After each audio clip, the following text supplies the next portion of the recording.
again, just something while I've got you, really, as much as anything else, it came about this week that it emerged that you're representing some of the former Premier Uwe Brown's patients. We have to be careful what we say about that, obviously, with various lawsuits knocking around. But can you tell me what that is about? Yeah, I wouldn't say that. I actually am not personally representing any patients at this stage. Sean Crocker is representing one patient. Your firm is? Okay. Yeah, the firm is. And I'm involved with that. Obviously, we talk about all the cases that we do. Sean Crocker and I did have a very public meeting with a large number of the patients of the Brown Bowel Clinic. And I anticipate that it's likely that we will probably be instructed to represent more people with regard to the warrant issue as against the Bermuda police force. That's obviously not a government issue. Mm-hmm. It better not be a government issue.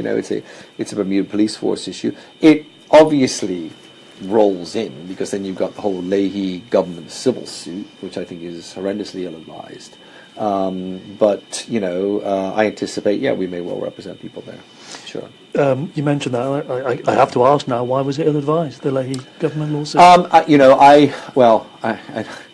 I don't like the timing of it. Lahey is a usually popular place for Bermudians. I go there. I am at currently this stage not satisfied that it's a immensely solid case or it's in the best interest of a government to bring a civil action against a very wealthy, very powerful U.S. medical institution in the U.S. at exorbitant costs. You better be very, very confident that you've got a case and that you're going to win.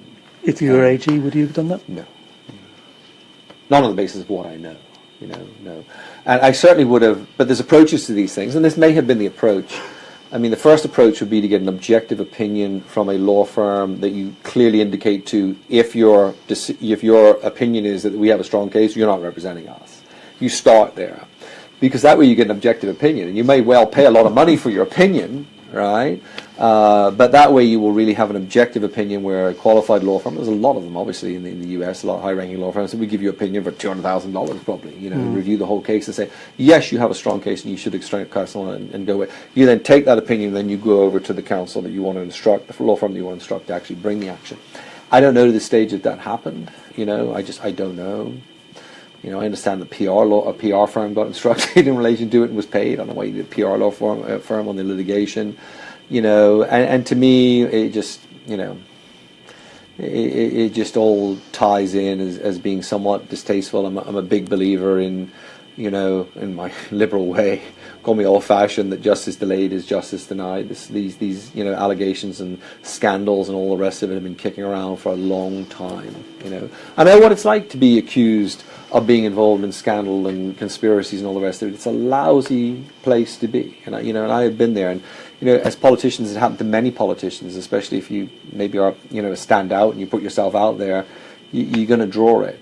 And being completely and totally innocent of anything, it's still lousy. You don't go away and say, well, that's not me, when you see yourself all over the news and all over the papers and all the rest of it. I think any time that those things happen, they should be investigated, they should be looked at. I think that justice should run its course. I don't think it should take years and years and years. I think if you've got something, then you have to act on it, and if you don't, you have to go away. And I don't think that the law should be about, if we can't find a way here, then let's find a way here, and if we can't find a way here, let's find a way here, and if we can't find a way here, let's sue you for this. And I think that, again, perceptions are reality. If people begin to look at it and say, well, that's how that looks, it's not a good thing. It's not a good vibe.